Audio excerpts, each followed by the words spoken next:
Telling my sister wives that I'm leaving. This isn't going to be a surprise. For years, viewers have watched marriages dissolve, trust erode, and family bonds fracture in slow motion. Confessions came late, accountability came selectively, and some voices, despite having the most history, remained noticeably restrained. Meri Brown is one of those voices. She was there from the beginning. She witnessed the financial decisions, the emotional shifts, the reallocation of power, and the private moments that never made it to air. She lived inside the family long before cameras shaped the narrative, and long after things stopped making sense. Yet, when Meri finally stepped away, she didn't speak freely. She didn't unload. She didn't expose. She didn't tell her side in detail. And that silence became louder than any confession.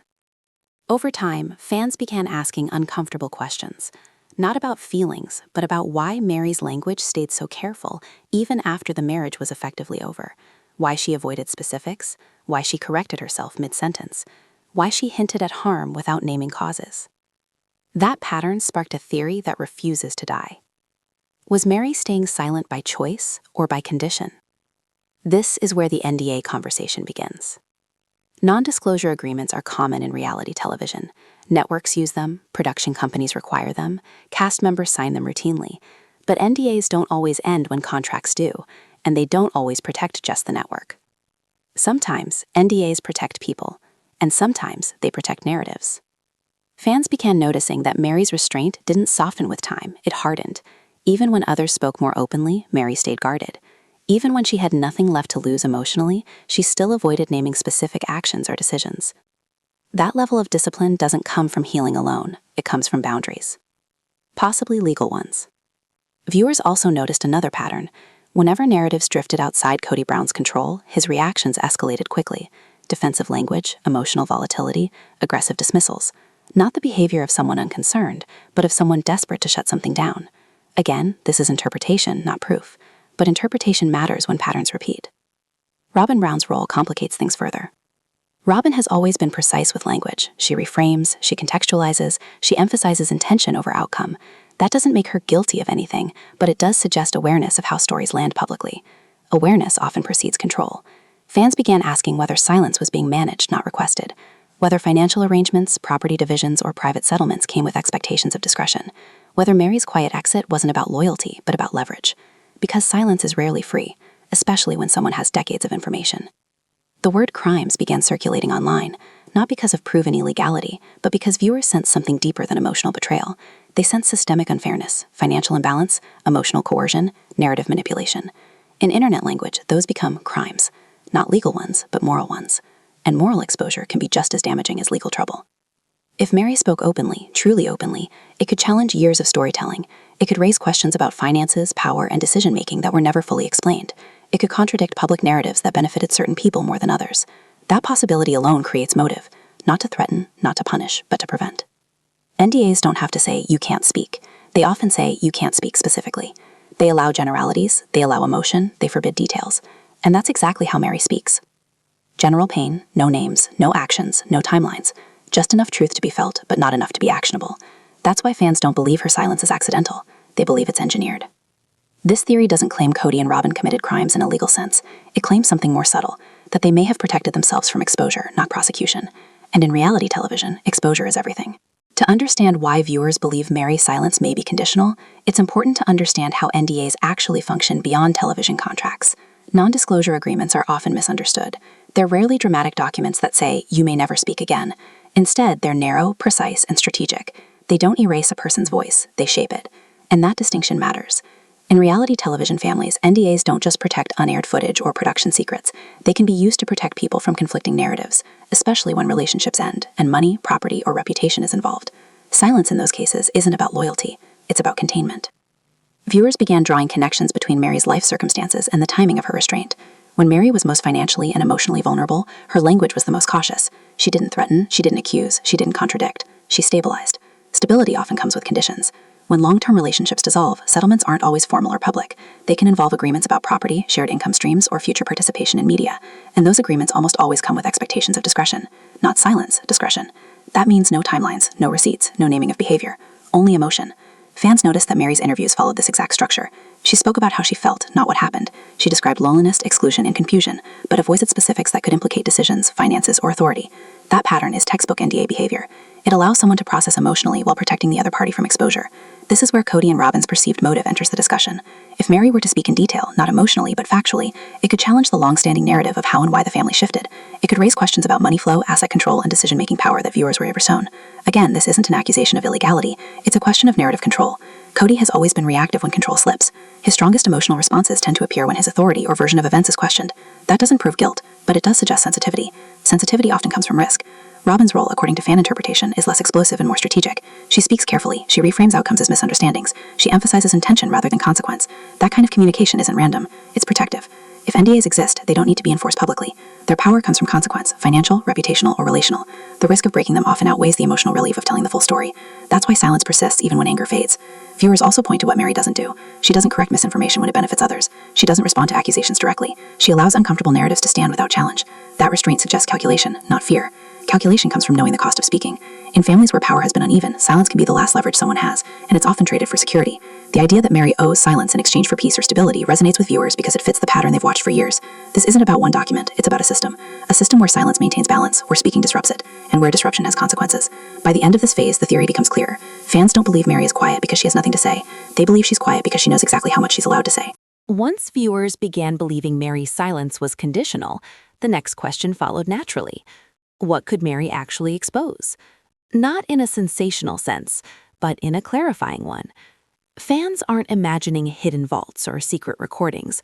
What they believe Meri holds is something far more dangerous in reality television: context. The kind of context that changes how every past moment is interpreted. Meri was present during the earliest financial foundations of the family. She saw how money flowed before the show, how decisions were made when there was no audience, and how authority was distributed long before contracts and fame complicated everything. If Meri spoke freely, she wouldn't need to accuse anyone of wrongdoing. She would only need to explain how things actually worked. That's what makes her silence powerful. Viewers suspect Meri could clarify where money went, who controlled it, and how decisions were justified internally versus how they were presented publicly. Not necessarily illegal actions, but discrepancies between reality and narrative. Discrepancies are damaging. They expose imbalance. They raise questions about fairness. They challenge the idea that everything unfolded naturally. Fans also believe Meri could shed light on emotional dynamics that were minimized on screen. Who was excluded first? Who lost influence quietly? How certain relationships were deprioritized long before viewers were told they were over? Those timelines matter. If Meri spoke in detail, it could reveal that some endings were decided long before they were acknowledged, that power shifted quietly, not gradually, that some people were marginalized strategically, not accidentally. Again, this isn't about proving malicious intent. It's about revealing pattern. Pattern is harder to dismiss than accusation. Another area fans focus on is decision-making authority. Over the years, viewers watched Kody's reasoning change depending on circumstance. At times, he emphasized equality.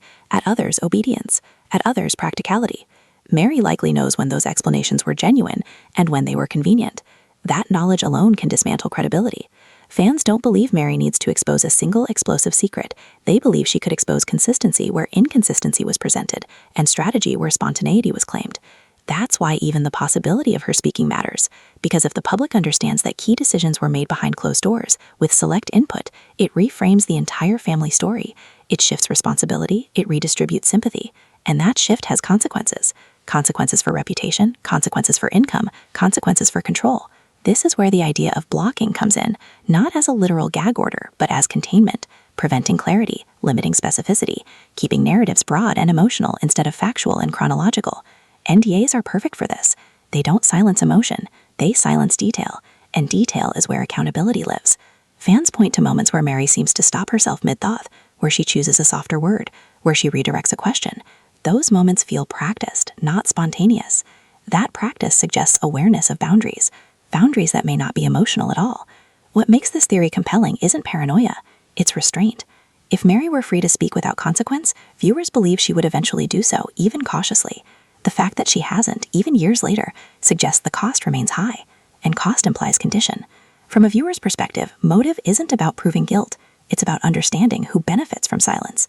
When fans look at the current family dynamic, they don't see equal risk, they see unequal exposure. If long buried details surfaced, some people would be affected emotionally, others structurally. That's where Kody and Robyn enter the center of the theory. Kody's public identity has always been tied to leadership, authority, decision-making, being the one who held the family together. If details emerged showing that power shifted quietly, unevenly, or strategically, long before relationships officially ended, it wouldn't just hurt feelings, it would undermine credibility. Credibility is currency in reality television. Viewers forgive mistakes, they struggle to forgive manipulation. If Meri were to explain how decisions were framed privately versus publicly, it could expose gaps between intention and outcome. Not crimes, but contradictions, and contradictions are devastating to narrative authority.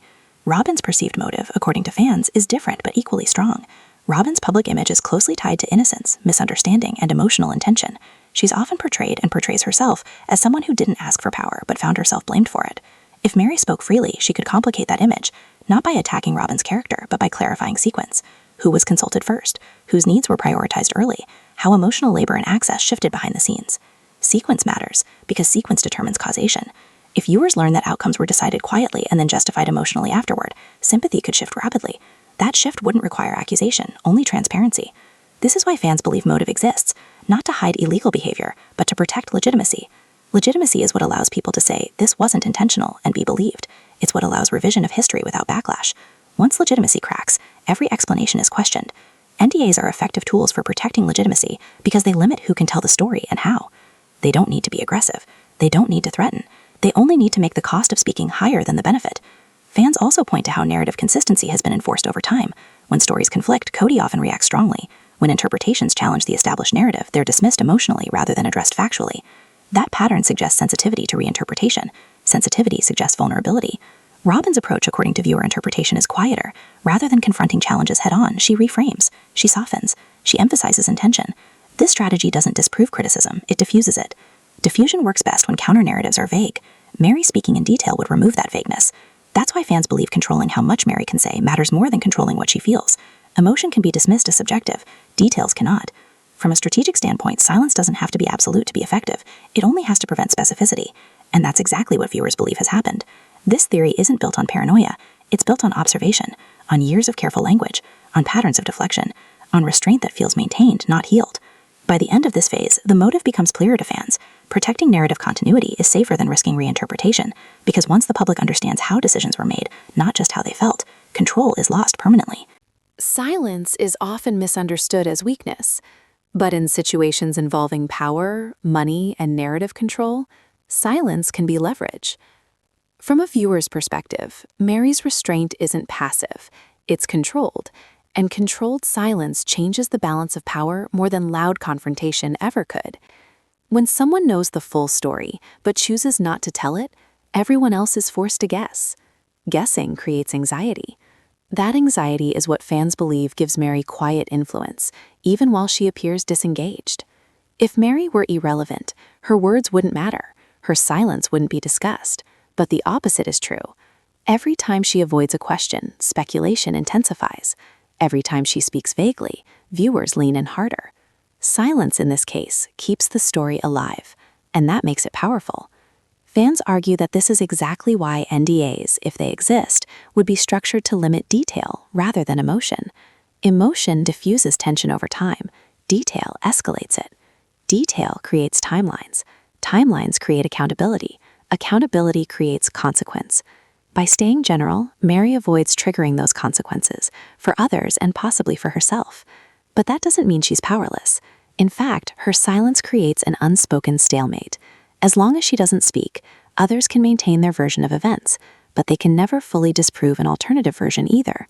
That uncertainty benefits Meri more than people realize. It means she doesn't have to argue.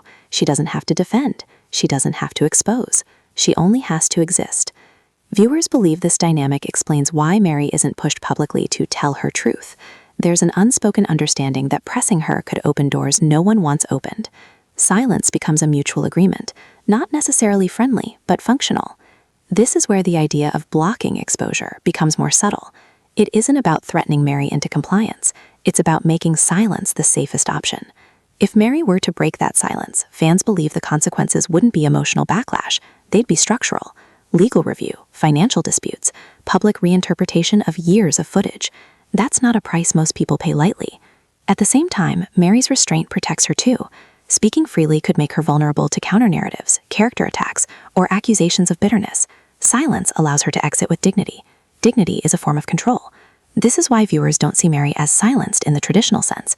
They see her as contained, and containment can be negotiated. If NDAs are involved, fans believe they weren't forced upon Meri. They were presented as the cost of peace, the cost of stability, the cost of moving on without chaos, and Meri chose stability. That choice doesn't mean she lacks truth. It means she values timing. Silence also functions as insurance. As long as Meri doesn't speak, the possibility that she could remains. That possibility alone shapes how others behave.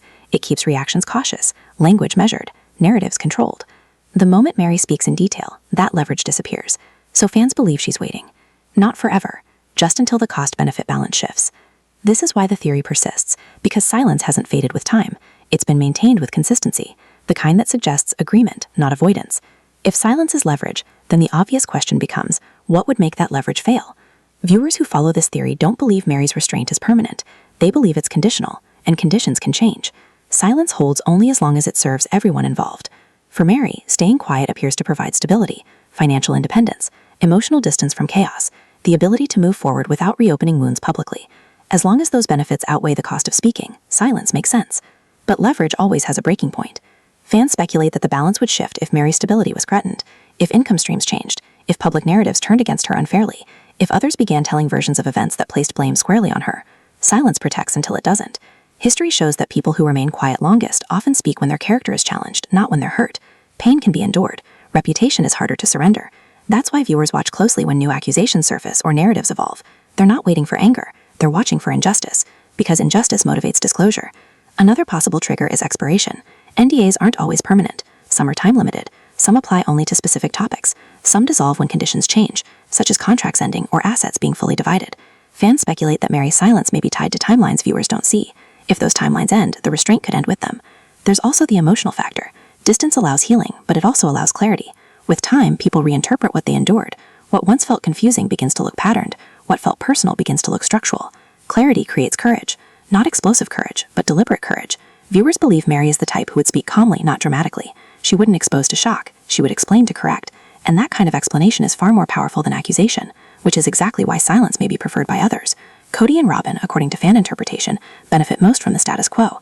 As long as new details emerge, existing narratives can be reinforced, old footage can be recontextualized, responsibility can remain diffuse. But if Meri spoke with specificity, calmly, chronologically, without accusation, that control would vanish. Not because of scandal, because of coherence. A coherent alternative narrative would force viewers to reevaluate everything they thought they understood, and reevaluation is dangerous for those who rely on legitimacy. This is why fans believe pressure exists. Not overt, but implicit. Pressure to keep things vague, to keep the past abstract, to keep timelines blurry. Silence doesn't require threats when the consequences are understood. Still, silence isn't infinite. What fans believe now is that Meri is waiting for the moment when speaking no longer costs more than it gives, when clarification becomes self-protection rather than disruption, and when that moment comes, it won't look like revenge, it will look like explanation. As Meri's future began to feel more open, something else returned to her life. Joy. Not forced optimism, not performative happiness, but genuine, uncomplicated joy, the kind that doesn't require explanation. For a long time, joy had felt unsafe for Meri. Enjoyment often came with guilt, as if allowing herself to feel good meant ignoring unresolved pain or betraying relationships that were strained. She learned to temper her happiness, to keep it quiet, to avoid appearing too much. Jen changed that dynamic. With Jen, joy didn't feel disruptive, it felt natural. Laughter wasn't followed by self-doubt. Light moments didn't require justification. Joy could exist alongside honesty without being diminished. That mattered deeply. Meri began rediscovering parts of herself that had been buried under emotional vigilance. Her humor surfaced more freely. Her curiosity returned. She allowed herself to enjoy moments without scanning for consequences. Jen didn't question this shift. She welcomed it. Their friendship made space for playfulness, inside jokes, shared experiences, moments of levity that didn't need to be meaningful to anyone else. That playfulness wasn't frivolous. It was healing. Because joy reminds you who you are when you're not bracing for disappointment. Meri's laughter became less guarded. Her smiles lasted longer. Her energy felt lighter. These weren't surface-level changes. They reflected a nervous system that no longer felt under threat. Jen's presence reinforced this safety. Joy didn't have to be earned. It wasn't conditional on anyone else's approval. It was allowed. This shift influenced how Meri interacted with others as well. She became less serious, less defensive, less focused on outcome. She engaged when it felt good and disengaged when it didn't, without guilt. Joy became a guide. If something drained her, she reconsidered it. If something energized her, she leaned in. This wasn't avoidance. It was discernment shaped by self-respect. Friendship played a critical role here. Jen's steady presence allowed Meri to experience joy with fear of abandonment. That security is what made joy sustainable rather than fleeting. Meri also learned that joy doesn't require everything to be resolved. It doesn't wait for closure. It exists in the present, even when the past remains complicated. That understanding freed her from the idea that happiness had to be postponed. By the end of this phase, joy was no longer something Meri visited occasionally. It became part of her daily emotional landscape, not overwhelming, not constant, but accessible. Friendship didn't erase pain. It balanced it. As joy became more accessible, Meri's sense of self began to settle into something steadier. This wasn't reinvention, it was return. For years, Meri had been adapting herself to fit into spaces that felt uncertain. She learned how to be careful, how to be patient, how to minimize her needs to avoid conflict. Over time, those adaptations blurred her sense of who she was beneath them. Jen's friendship gently reversed that process. By being consistently accepted as she was, Meri no longer needed to perform a version of herself that felt safer or easier for others. She didn't have to edit her reactions or soften her truth. She could be direct, emotional, quiet, or playful, all without fear of losing connection. That freedom allowed Meri's authentic self to surface again. She began trusting her instincts instead of questioning them. If something felt off, she didn't immediately assume she was wrong. If something felt right, she didn't second-guess it. That trust rebuilt confidence from the inside out. Jen didn't tell Meri who she was. She reflected her back to herself. That reflection helped Meri see that her sensitivity wasn't weakness. Her loyalty wasn't foolishness. Her desire for connection wasn't a flaw. Those traits had simply been unsupported in the environments where she'd spent years trying to survive. With Jen, those same traits felt like strengths. This clarity reshaped how Meri spoke about herself. The self-criticism that once crept into her language softened. She stopped framing her emotions as burdens. She stopped apologizing for wanting closeness. She allowed herself to take up emotional space. That change was quiet but powerful. It also shifted how Meri viewed her past. Instead of judging herself for staying too long or hoping too much, she began to see her history with compassion. She understood that she did the best she could with the support she had at the time. Self-compassion replaced self-blame. Jen played a crucial role here, not by rewriting Meri's story, but by honoring it. She didn't dismiss the pain or rush Meri towards closure. She validated the complexity of Meri's experience, the love, the disappointment, the endurance. That validation helped Meri integrate her past instead of being defined by it. Integration is different from moving on. It means carrying your story without letting it weigh you down. By the end of this phase, Meri no longer saw herself through the lens of what hadn't worked. She saw herself as someone capable of growth, connection, and joy, even after years of emotional strain. Friendship didn't give her a new identity. It allowed her to reclaim the one she already had. Once Meri experienced a friendship built on ease, honesty, and mutual care, her expectations changed permanently. There was no going back. Healthy connection has a way of resetting your internal standards. Once you know what it feels like to be supported without conditions, anything less becomes noticeable, not in a dramatic way, but in a clarifying one. Meri stopped asking herself whether she was asking for too much. She started asking whether a relationship was offering enough. This shift wasn't confrontational, it was internal. She no longer chased clarity or reassurance. She watched how people showed up. She noticed effort, consistency, and emotional availability. Those observations guided her choices.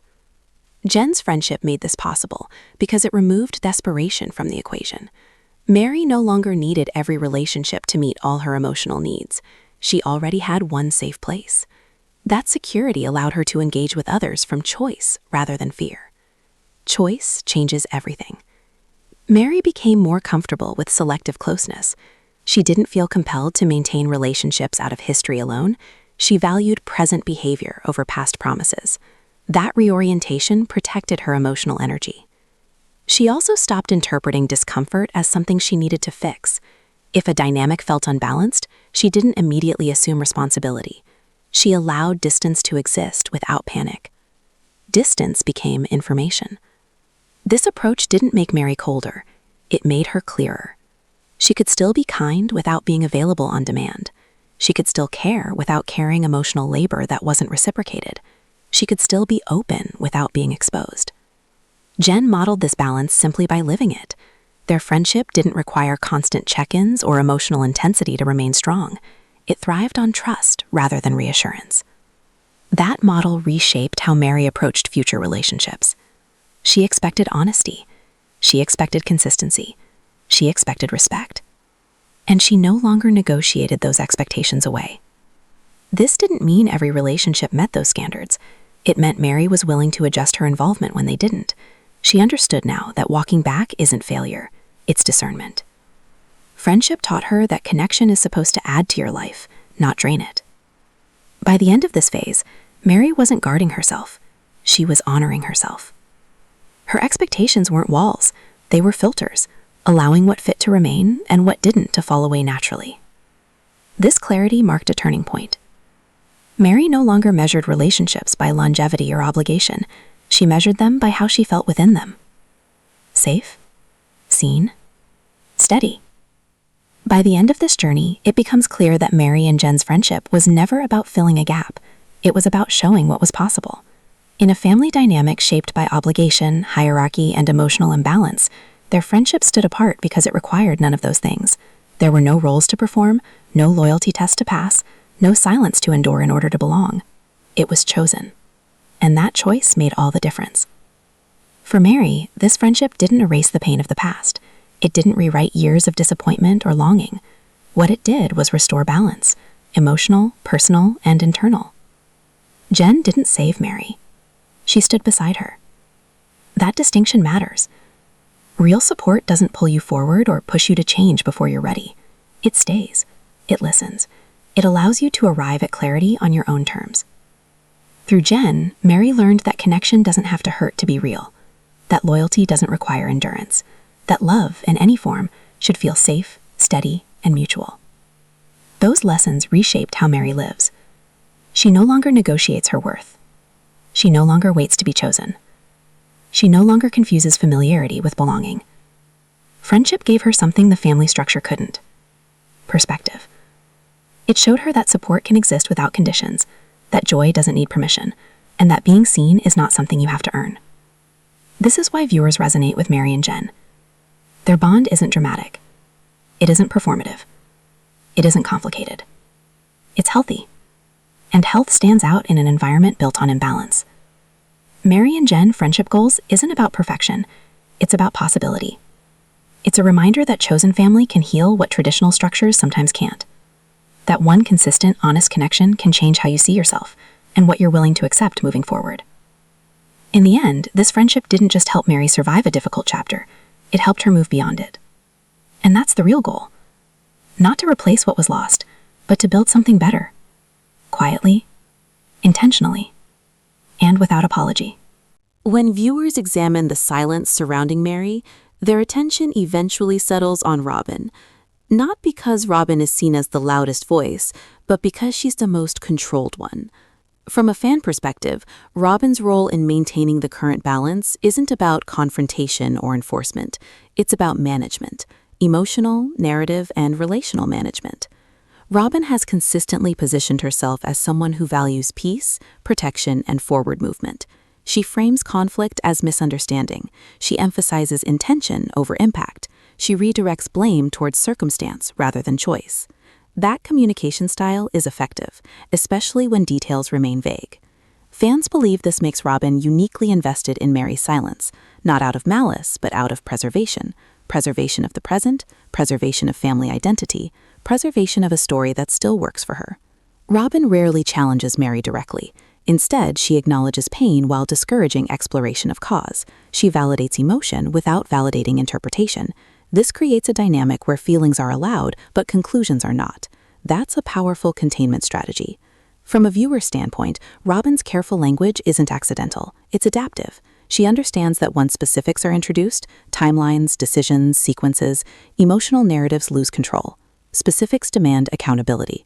Robyn's restraint keeps everything emotional and unresolved, which prevents closure but also prevents exposure. Fans also note that Robyn often speaks in future-oriented terms: moving on, healing, letting go. These phrases encourage silence by framing disclosure as regression rather than clarification. This framing is subtle but effective. It turns speaking into disruption. Another reason viewers believe Robyn plays a central role is because of access. Robyn has proximity, emotional and logistical, to Kody. That proximity gives her influence over how situations are handled internally, even if she isn't the one making demands. Influence doesn't need to be aggressive to be effective. It only needs to shape what feels acceptable. Fans believe Robyn understands that Meri speaking freely wouldn't just impact Kody, it would reframe Robyn's own journey. It could challenge the idea that outcomes were inevitable rather than influenced. That shifts public perception dramatically. So silence benefits Robyn in a different way. It allows her to remain misunderstood rather than scrutinized. Misunderstanding invites sympathy. Scrutiny invites evaluation.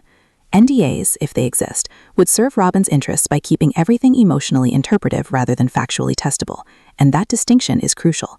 Fans don't believe Robyn enforces silence, they believe she normalizes it. She makes restraint feel like maturity, like kindness, like growth. And Meri, valuing peace and dignity, aligns with that framing, at least publicly. This creates a quiet alliance, not built on agreement, but on compatibility of interest. Silence doesn't require trust, it requires alignment. By the end of this phase, viewers believe Robyn's role isn't villainous, it's strategic. She isn't blocking truth, she's buffering it, keeping it diffuse enough to avoid consequences. As Meri's silence continued, something unexpected happened. The audience became part of the story. When official explanations remain vague, viewers don't disengage, they investigate. They rewatch old episodes, they compare timelines, they analyze tone, phrasing, and reaction. Silence doesn't end curiosity, it sharpens it. Fans began filling gaps left by restraint. Every pause became meaningful, every deflection became suspicious, every carefully worded statement became a clue. The lack of clarity didn't calm the conversation, it expanded it. Silence created speculation, and speculation created momentum. What's important is that this speculation didn't emerge from a single explosive claim, it emerged from consistency, from years of carefully limited language, repeated patterns of avoidance, and visible discomfort when certain topics approach specificity. Audiences are trained, especially reality TV audiences, to recognize patterns. When patterns persist, viewers assume intention. This is where the theory grows beyond Meri, Kody, or Robyn. It becomes systemic. Fans stop asking what happened and start asking why it can't be explained. That shift is powerful. Because once an audience believes something is being withheld, they rarely accept surface explanations again. Every new narrative is tested against suspicion. Ironically, silence designed to protect reputation can weaken it. The longer Meri stays quiet, the more viewers project possibility onto that silence, not because she's accused anyone, but because she hasn't clarified anything either. Ambiguity invites imagination, and imagination is uncontrollable. Fans discuss NDAs not because they've seen one, but because it explains the behavior they observe better than emotional explanations alone. Grief fades, anger cools, but restraint remains. That persistence signals structure. Another reason speculation grows is contrast. Other family members have become increasingly open, reactive, and emotional. Meri's composure stands apart. Her refusal to escalate makes her feel guarded rather than healed. That contrast amplifies curiosity. Viewers also understand media incentives. They know tell-all interviews generate attention and income. The fact that Meri hasn't capitalized on that opportunity suggests something is stopping her, not a lack of interest. Restraint in the face of incentive feels intentional. As the audience becomes more invested, the silence itself transforms into a narrative. It no longer needs confirmation. It sustains itself through repetition and discussion.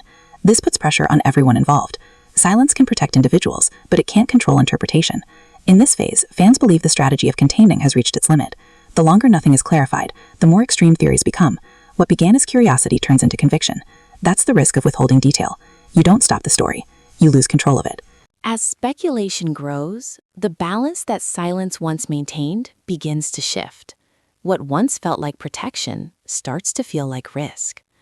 From a viewer's perspective, the longer key questions remain unanswered, the higher the stakes become for everyone involved.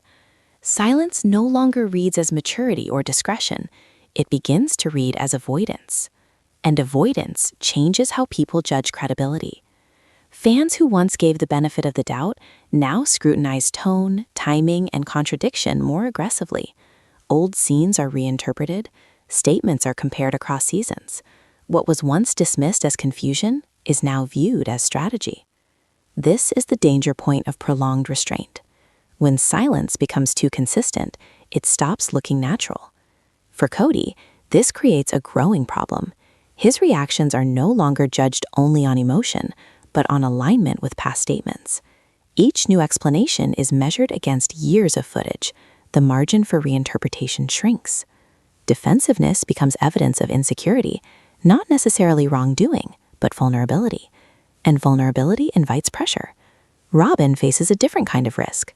Her careful framing, once seen as emotional sensitivity, begins to look rehearsed to some viewers.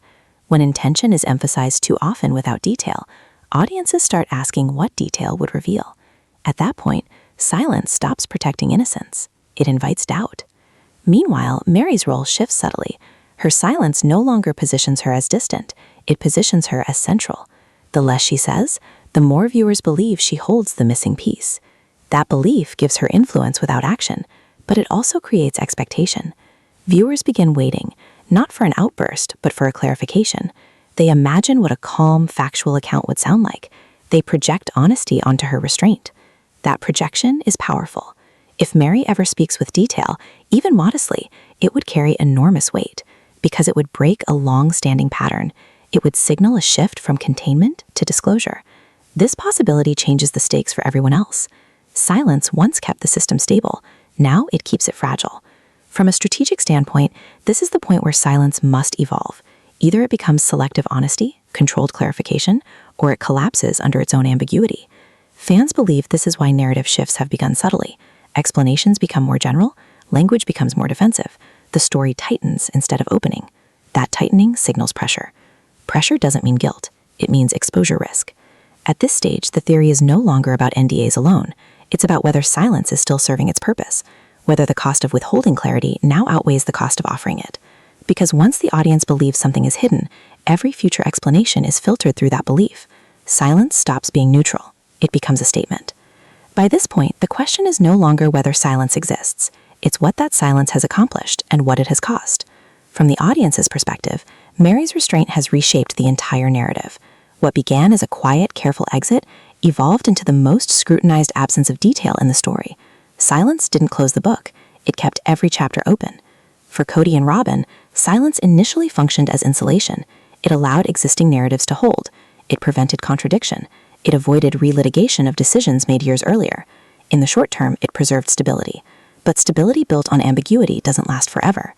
Over time, the absence of clarity created its own consequences. Speculation grew, trust eroded, viewers stopped asking what happened and started asking what isn't being said. That shift changed how every new statement was received. Silence stopped being neutral. It became suspicious. For Meri, silence achieved something different. It protected her from immediate backlash. It allowed her to exit without becoming the villain. It gave her control over her dignity and timing. But it also placed her at the center of every unanswered question. She became the keeper of context. That role carries weight. Whether or not NDAs exist, the effect is the same. Detail has been withheld long enough to transform into leverage. And leverage, once visible, changes behavior on all sides. The audience now understands that if the full story were simple, it would already be told. That belief won't disappear. This doesn't mean a dramatic reveal is coming. It doesn't mean accusations will surface or documents will be shown. In reality, truth rarely arrives that way. More often, it arrives quietly, through small clarifications, through corrected timelines, through calm explanations that don't seek revenge. If Meri ever speaks more openly, it likely won't be explosive. It will be measured, and that measurement will matter more than outrage ever could. Because outrage can be dismissed, clarity cannot. In the end, this story isn't about crimes in the legal sense. It's about power, narrative, and who gets to define reality when relationships collapse under public scrutiny. Silence protected everyone until it didn't. And now, the question isn't whether Meri can speak. It's whether anyone can afford for her to. That's why this theory continues to live in the space between what's been said and what hasn't. Not because of proof, but because of pattern. And patterns, once seen, are impossible to unsee. Silence is often misunderstood as weakness, but in situations involving power, money, and narrative control, silence can be leverage. From a viewer's perspective, Meri's restraint isn't passive, it's controlled, and controlled silence changes the balance of power more than loud confrontation ever could. When someone knows the full story but chooses not to tell it, everyone else is forced to guess. Guessing creates anxiety. That anxiety is what fans believe gives Meri quiet influence, even while she appears disengaged. If Meri were irrelevant, her words wouldn't matter, her silence wouldn't be discussed. But the opposite is true. Every time she avoids a question, speculation intensifies. Every time she speaks vaguely, viewers lean in harder. Silence in this case keeps the story alive, and that makes it powerful. Fans argue that this is exactly why NDAs, if they exist, would be structured to limit detail rather than emotion. Emotion diffuses tension over time. Detail escalates it.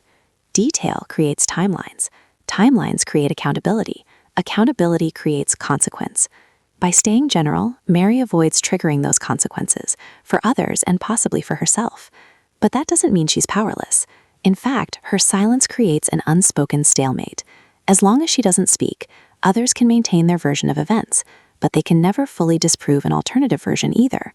That uncertainty benefits Meri more than people realize. It means she doesn't have to argue. She doesn't have to defend. She doesn't have to expose. She only has to exist. Viewers believe this dynamic explains why Meri isn't pushed publicly to tell her truth. There's an unspoken understanding that pressing her could open doors no one wants opened. Silence becomes a mutual agreement, not necessarily friendly, but functional. This is where the idea of blocking exposure becomes more subtle. It isn't about threatening Meri into compliance. It's about making silence the safest option. If Meri were to break that silence, fans believe the consequences wouldn't be emotional backlash. They'd be structural. Legal review, financial disputes, public reinterpretation of years of footage. That's not a price most people pay lightly. At the same time, Meri's restraint protects her too. Speaking freely could make her vulnerable to counter-narratives, character attacks, or accusations of bitterness. Silence allows her to exit with dignity. Dignity is a form of control. This is why viewers don't see Meri as silenced in the traditional sense.